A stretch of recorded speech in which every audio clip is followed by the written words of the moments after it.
Python, ¿alguno de ustedes, a ver, ¿quién programa en Java? Ok, tenemos varios llaveros. ¿En PHP? Ok, Node. ¿Algún otro? Ruby, Haskell, Erlang. Ok, muy bien, perfecto. Muy bien, entonces vamos a hablar de un stack y cuáles son las diferencias entre Python y otros stacks. De entrada, es el lenguaje de programación. Una de las grandes ventajas que tiene DevOps es que ya es independiente del lenguaje de programación que ustedes estén utilizando. Obviamente van a darle preferencia a alguno, pero ustedes pueden utilizar diversos lenguajes y herramientas para poder trabajar con DevOps. Hay ciertas diferencias. Python es un lenguaje interpretado que es de tipado dinámico. En ese sentido, es muy distinto a Java, porque Java es de tipado estricto, y aun cuando tenemos la máquina virtual, pues bueno, es compilado en cierto sentido. No es compilado para el sistema, sino que es compilado para la máquina virtual. Nosotros utilizamos scripts. El código es interpretado, entonces yo puedo tener un archivo de texto con el código que es interpretado y ejecutado por el intérprete, valga la redundancia. Esto genera algunas diferencias. Cuando yo trabajo con Python, trabajo con scripts. Los scripts no son otra cosa más que archivos de texto. En el caso de Java, por ejemplo, ustedes van a tener binarios, o van a tener los jar y los war y los cear y todas esas cosas. Esos van a jalar en la máquina virtual y estamos hablando de que tienen ustedes bytecode. Esa es la primera diferencia. Esto va a modificar el stack que yo voy a utilizar. Lo que nunca va a variar es el control de versiones. Ese es el que siempre vamos a utilizar. ¿Quién de ustedes utiliza Git? Perfecto. ¿Tienen su cuenta en GitHub o en GitLab o en alguna de estas? Varias. Ok, perfecto. Muy bien. ¿Tienen sus proyectos? ¿Saben utilizar bien Git? Más o menos. ¿Saben clonar repositorios? ¿Saben hacer el Git Mesh famoso? ¿Saben hacer el push? Sí, básico. Muy bien, muy bien. Eso es muy importante. Cuando nosotros colaboramos, pues como lo han visto y por lo que estamos aquí, es que ya somos grupos de trabajo, ya no es la persona que se encierra en el sótano durante días para hacer su propia pieza de código que nadie más ve. Tenemos que interactuar y esta interacción solamente se puede dar a través del control de versiones. Lo que más utilizamos es Git. Anteriormente seguramente ya han escuchado de Subversion, y junto con Git salió otro control de versiones llamado Mercurial, que está basado en Python.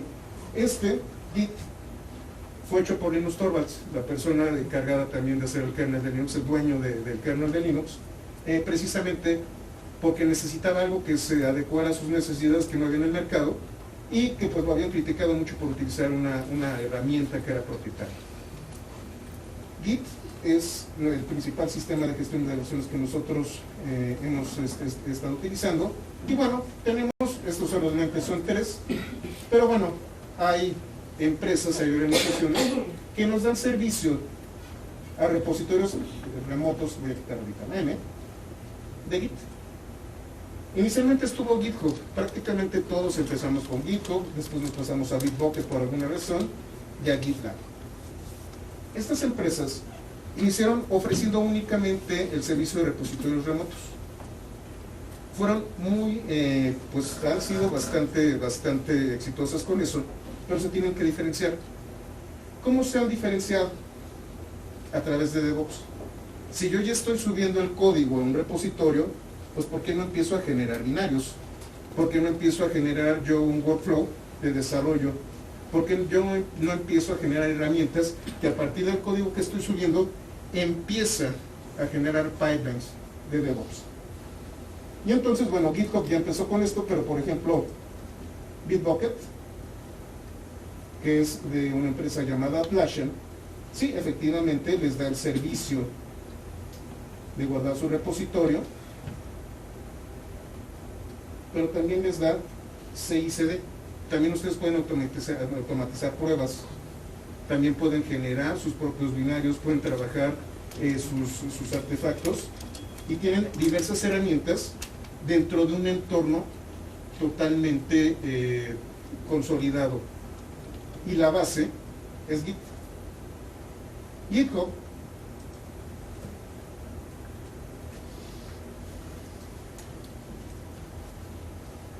hace algo muy similar y empieza a tener algunas herramientas. Déjenme ver si las podemos ver aquí.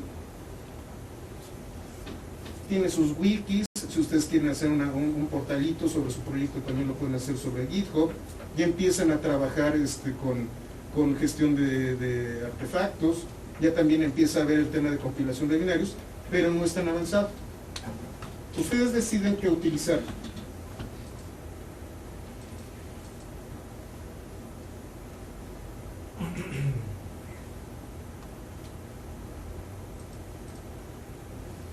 Y como les decía, acabas de notar que la mayoría de los servicios de repositorios remotos han evolucionado para ofrecer sus propios stacks de DevOps. Ustedes deciden si los usan o no, o simplemente los integran en su stack. Después viene el tema, que es la sensación de todo este tema de DevOps, que es el aprovisionamiento de entornos, que es en donde está el dinero para los proveedores. ¿De qué estamos hablando? De que, como yo les decía, la promesa de DevOps es mi entorno, yo lo puedo pasar, y este entorno empieza a crecer, y lo puedo mandar a pruebas, después mandarlo a producción si quiero, o seguir en otros entornos de desarrollo. Puedo generar diversos entornos, y estos entornos son replicables, son gestionables, los puedo orquestar. Y entonces tenemos dos conceptos muy importantes. Máquinas virtuales, que son sistemas que pueden emular en diversos grados, hay para virtualización, hay virtualización por hardware, etcétera, etcétera. Sistemas de hardware. Instalan un sistema operativo, el sistema operativo no detecta que está dentro de un sistema emulado y funciona como si estuviera en una caja física tradicional. Y últimamente se ha puesto de moda el tema de los contenedores. Los contenedores no son un concepto demasiado nuevo, también los que sean linuxeros, los que hayan manejado con BSD, seguramente se han de haber escuchado de Chroot, han utilizado Yale, o pueden haber hablado de utilizar las zonas de Solaris, cosas por el estilo, que no es otra cosa más que, bueno, tengo mi kernel, tengo mis sistemas básicos del sistema operativo, lo que hago es separar y aislar recursos. No virtualizo, simple y sencillamente genero otro sistema de archivos con otros procesos y lo aíslo del resto del sistema. Esos son los contenedores. Uno de los fines últimos de DevOps es ofrecer infraestructura como código. Al final de cuentas, esto ya se volvió tan cotidiano que nosotros podemos generar scripts para generar nuestras imágenes, tanto de máquinas virtuales como de contenedores. Aquí no puse mucho, pero pues vamos a ver. No voy a hablar demasiado de eso, es tema de otra conferencia, pero a lo mejor ustedes han escuchado mucho de Kubernetes o de Docker. Kubernetes es un gestor, es un orquestador de contenedores. Ustedes generan un script, van a utilizar un superset de JSON llamado YAML, y ustedes lo que van a hacer, como si estuvieran trabajando con HTML, van a describir qué es lo que quieren. Voy a describir un servicio, este servicio va a tener algunos puertos abiertos, va a utilizar una imagen en particular, va a arrancar antes o después de esto otro, y tiene que funcionar de manera simultánea con otros servicios. Esto es prácticamente hecho como una descripción. Ustedes no meten código, ustedes no tienen que descargar imágenes, no tienen que instalar. Automáticamente cuando corren el script, el entorno es creado de manera automática. Kubernetes, además de crear los entornos, los gestiona, revisa la salud. Como les comentaba, el paradigma de microservicios es el de utilizar sistemas intercambiables y desechables.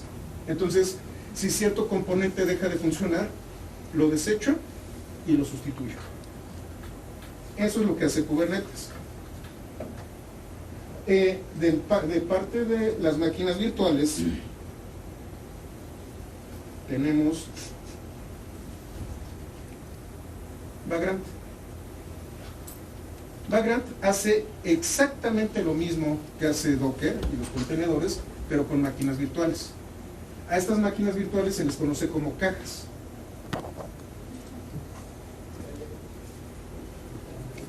y son cajas que están siendo publicadas, que ustedes pueden tomar, descargar y configurar con Java. A partir de aquí, ustedes van a encontrarse con productos como uno llamado Terraform, que no solamente va a crear las máquinas virtuales o las imágenes, sino que va a crear las redes, va a levantar la seguridad, va a orquestar, va a revisar el estado de su clúster de imágenes y lo va a hacer de manera automática. Del otro lado, además de Kubernetes, nosotros tenemos, por ejemplo, un producto llamado CloudFormation de AWS. A ver si lo escribí bien. Este es el producto de Amazon para el desarrollo de este tipo de aprovisionamiento. Ya no tienen que meterse con qué máquina es la que está jalando debajo, qué sistema de virtualización, si es KVM o es ¿cómo se llama? Hyper-V, o si están utilizando cualquier cosa, todo es automático. En lo que se van a enfocar ustedes es en un entorno con el que van a estar trabajando. Y si el entorno les gusta, hacen un snapshot, le toman una foto, crean una imagen, lo pueden reutilizar y lo pueden guardar como cualquier artefacto de los que hemos estado hablando.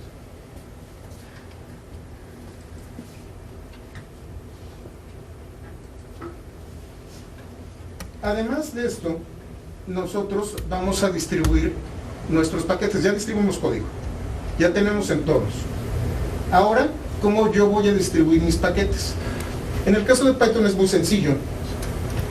Python tiene un repositorio público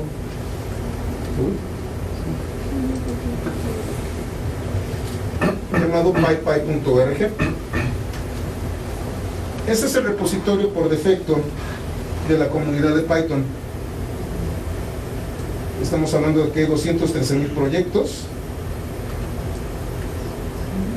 1.600.000 liberaciones de estos proyectos y varios millones de archivos. Si ustedes quieren desarrollar un proyecto en Python y quieren publicarlo, PyPy es el lugar en donde ustedes van a estar trabajando.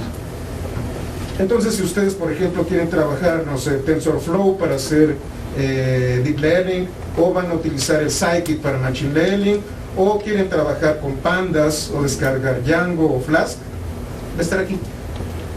Y todo está en función de un instalador llamado PIP, que es el gestor de paquetes de Python. Se encarga de calcular dependencias, de revisar entornos y de traer los proyectos a su máquina. Este es el gestor de paquetes de Python. Es un gran diferenciador, porque aquí lo que nosotros estamos trayendo son scripts. Es el código. El código fuente está aquí. En el caso, por ejemplo, si ustedes están trabajando con Java, pues a lo mejor están utilizando Maven o están utilizando Gradle para generar sus binarios o sus zeros, sus war o lo que ustedes quieran utilizar, y van a necesitar un repositorio especial. En el caso de Python es muy sencillo porque tenemos código, tenemos scripts. En el caso de otros lenguajes de programación requerimos de otras herramientas. La forma como se conforma un paquete de Python está normada por una autoridad que se llama la Python Packaging Authority. Y aquí les dice cuál es la estructura que debe de tener su paquete, donde se coloca el código fuente, donde se colocan los archivos de datos, los archivos de prueba, de configuración. Todo esto tiene un tutorial y también tiene una manera de hacerlo. Si ustedes han trabajado con Maven o con Gradle, también lo han visto. Cuando ustedes crean un proyecto con Gradle o con Maven, se genera una estructura de archivos. Esa estructura depende del proyecto que ustedes hagan, sobre todo es lo que hace Gradle con los plugins, les genera esta estructura de manera automatizada. También Python hace esto.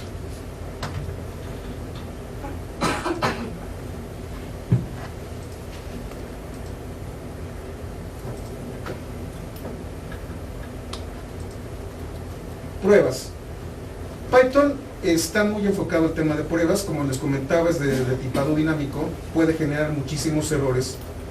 Python es mucho más susceptible a errores que Java.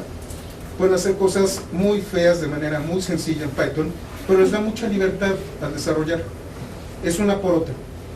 Pueden ser muy libres, pero están en un campo minado, o pueden estar muy contenidos, pero entonces esta libertad queda un poco acotada.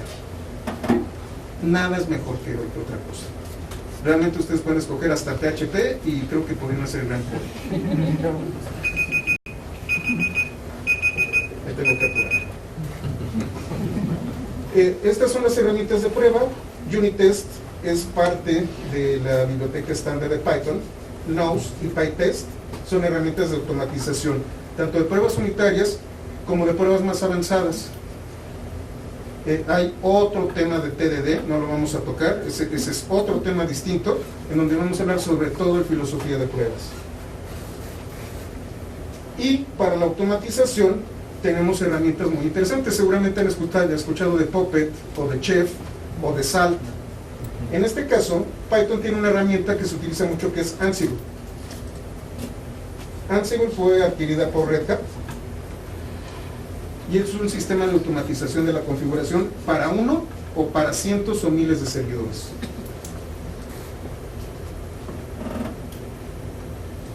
Ya me apuro. La gran ventaja que tiene Ansible es que solamente necesita que ustedes tengan instalado Python y Secure Shell y tengan un usuario válido, y con eso toma control de sus servidores este sistema de automatización. Y bueno, para integración y entrega continua tenemos Jenkins. Jenkins no está hecho en Python, es una herramienta de Java. De hecho, originalmente fue hecha para hacer pruebas automatizadas con Java, pero empezó a crecer y empezaron a generarle plugins. Y la herramienta de C y CD más utilizada actualmente, y en la que se hacen los pipelines genéricos, es Jenkins.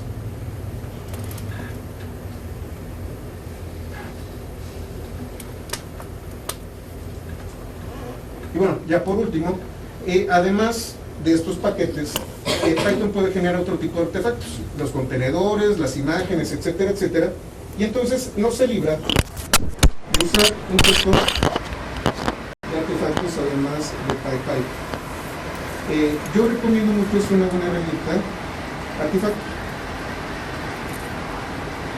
Artifactory es un gestor de archivos, de artefactos, que pueden manejar imágenes, RPMs, paquetes de Maven, todo lo que están viendo ustedes aquí, pueden utilizar también archivos de configuración de Maven, todo esto directamente en el mismo repositorio.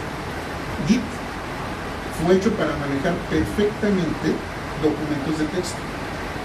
Si ustedes manejan Git avanzado, se dan cuenta de que pueden hacer comparaciones con versiones anteriores, pueden traerse versiones nuevas, pero siempre de código hecho en texto. La gestión de binarios, los blocks que se conocen en Git, se hacen a través de Artifactory.